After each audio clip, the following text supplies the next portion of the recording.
Hello students, welcome back. Let us take a look at the summary of chapter 8 quadrilaterals. We will do it in a different way by taking this as a quiz, so that while I ask you the questions you can quickly guess the answers and see whether your answers match with those of mine or not. So what you can do is, while I am reading out the questions, quickly read the question yourself, write down your answer on a piece of paper. So make sure you have a pen and paper handy with you and you write down your answer. I will write it down here and then you can compare. So the first question is the first thing that we learned about the chapter quadrilaterals. What do you know about the sum of angles of a quadrilateral? You have time while I draw the diagram. So if my quadrilateral is here, I call it A, B, C, D. What is the sum of angles of A plus B plus C plus D? It is 360 degrees. Did you get that right? I hope you got that right. Okay. A dash of a parallelogram divides it into two dash dash. So let's draw a parallelogram. I have my parallelogram A, B, C, D. So something divides it into two dash dash. Did we learn something like this? That the diagonal, if you have the diagonal of a parallelogram, it divides the parallelogram into two congruent triangles. So I have my two congruent triangles A, B, D and C, D, B. Did you get that right? So what will I say?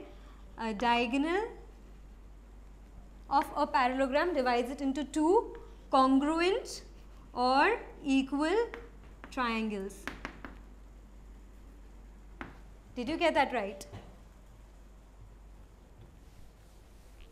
Okay. Now let's move on to point number 3. So in a parallelogram, what you're going to do is first draw your parallelogram. Okay, I'm going really slow so that you can guess answers for all the 3 sub questions. I'm drawing my parallelogram A, B, C, D. What do we know? That the opposite sides are equal. So AB is equal to CD and AD is equal to BC.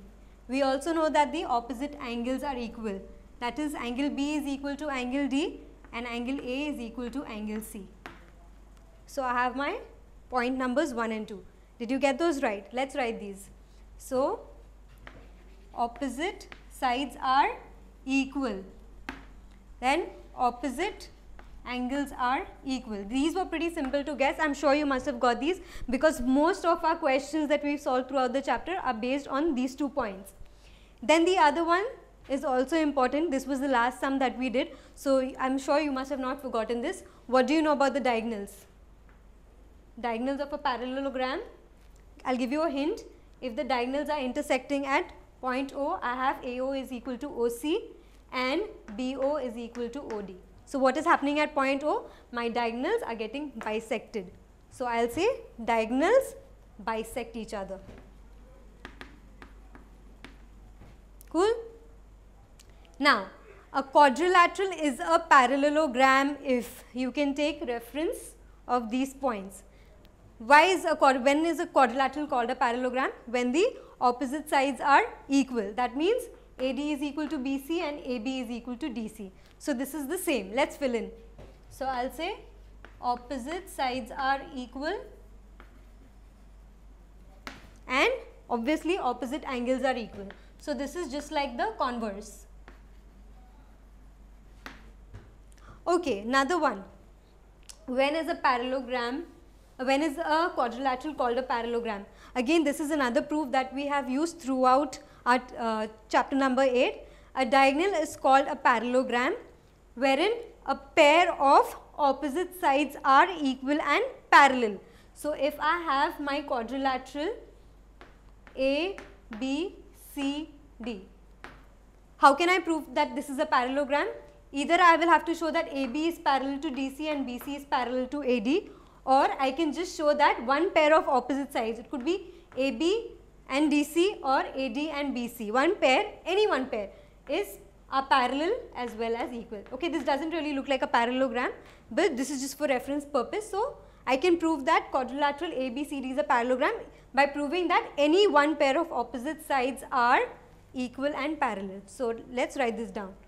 Pair of opposite sides are equal and parallel. I hope you're having fun while doing this quiz. This is a different way I thought that we could go through the summary and make it an interactive session. And later on you can, so now these are 8 points. So you can mark your answers towards the end upon 8 and give 2 marks for neatness. Okay? So diagonals of a rectangle, rhombus and square. These aren't really theorems that we have seen, but these were certain proofs that we saw in the solved examples, exercise 8.1 and 8.2. So let's club these together. So let's see how sharp is your memory. What do you know about diagonals of a rectangle? They bisect each other because a rectangle is nothing but a parallelogram. So diagonals of a rectangle bisect each other. How are the diagonals of a rectangle different from those of a rhombus? Diagonals of a rectangle bisect each other at right angles. So you will make an addition to these diagonals, bisect each other at right angles.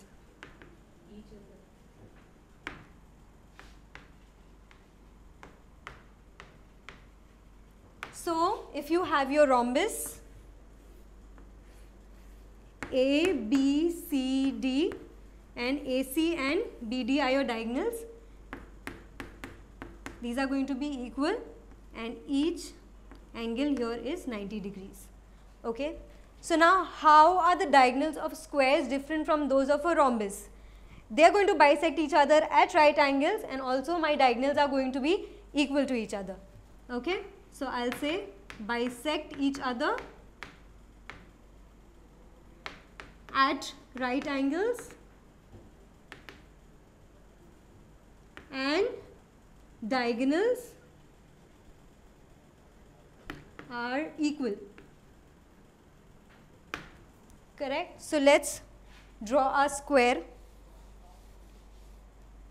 So if I have my square A, B, C, D, what do I have? AC is going to be equal to BD. Okay? So and each of these is going to be 90 degrees and obviously AO is equal to OC, BO is equal to OD and AO is equal to BO is equal to OC is equal to OD because O becomes the midpoint for BD as well as AC. So you got the difference between the diagonals of rectangle, rhombus and square. For a rectangle, the diagonals are only bisecting each other just like they do in a parallelogram. Whereas in a rhombus, they are bisecting each other at 90 degrees. Then for a square, they are bisecting each other at 90 degrees as well as my diagonals are going to be equal. So this was about the diagonals of my rhombus. Now let's move on to midpoint theorem. So I am not going to speak a word while I write these theorems. You write it down yourself and we will compare towards the end. Alright? So moment of silence.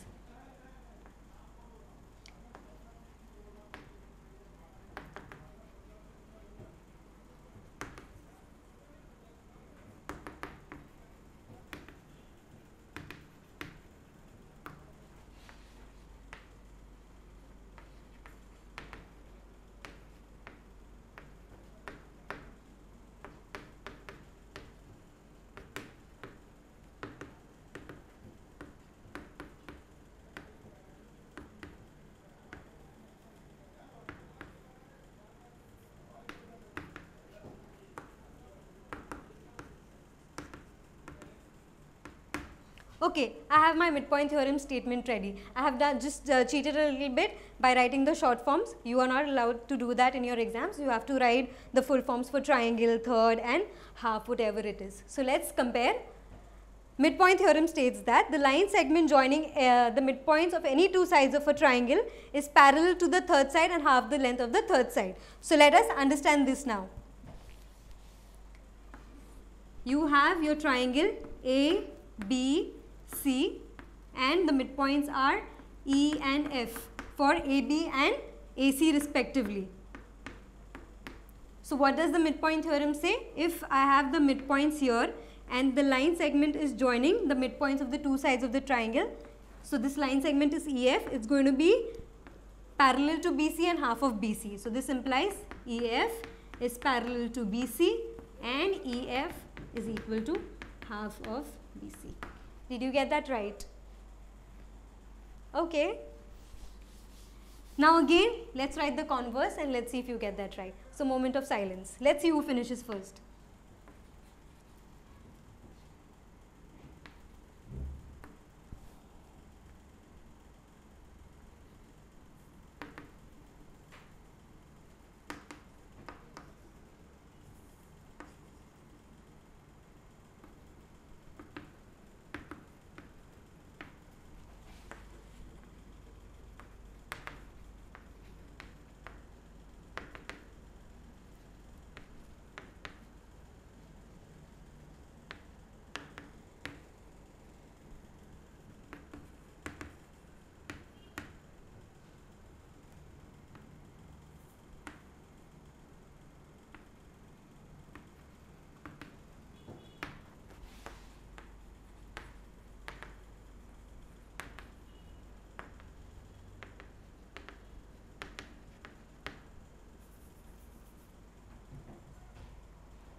So I'm ready.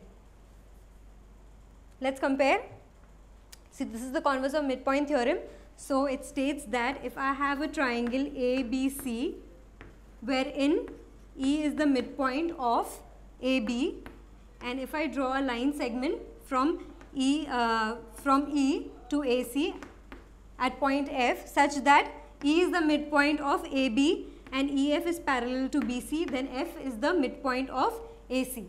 So let's see if you got that right. The line segment from the midpoint of one side of a triangle. So line segment from the midpoint of one side of a triangle and parallel to another side. So this line is parallel to another side, connects the third side. So this is the third side, right? So midpoint of one side parallel to the second side is the midpoint of the third side of the midpoint of the third side of my triangle ABC. Did you get that right? Please make sure that while you are writing these theorems and statements, you are even drawing the triangles. Okay. Now the last point, quadrilateral formed by joining the midpoints of the sides of a quadrilateral in order is, okay, so it sounds a little tricky, but we have some sums based on these. Let's draw a quadrilateral. I have my this is one of the sums that we did, in fact, ABCD, where you have midpoints of AB and DC as E and F and midpoints of AD and BC as P and Q, let's say. So quadrilateral formed by joining the midpoints of side of a quadrilateral. So I'm going to connect the midpoints of side of a quadrilateral. This quadrilateral EPFQ is what? It's a parallelogram.